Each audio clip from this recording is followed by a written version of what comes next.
একটা কাঁচের পাত্র, এক গ্লাস পানি আর কয়েকটা ভূতভূত।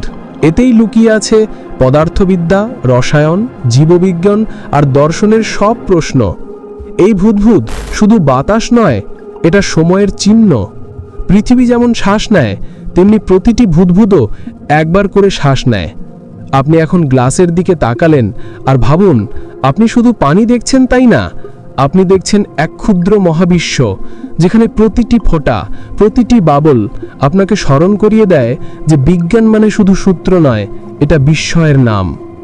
আপনি এক গ্লাসে দেখেছিলেন শুধু ভূতভূত, কিন্তু আমি সেখানে দেখেছি মহাবিশ্বের নিঃশ্বাস। ভিডিওটি দেখে যদি আপনি কল্পনার জগতে হারিয়ে গিয়ে থাকেন, তাহলে বাস্তবে ফিরে এসে ভিডিওতে লাইক, কমেন্ট এবং শেয়ার করে যাবেন। এই রকম আরও অদ্ভুত ও রহস্যময় ও ইসলামিক ভিডিও পেতে চ্যানেলটি সাবস্ক্রাইব করে বেল আইকনটি বাজিয়ে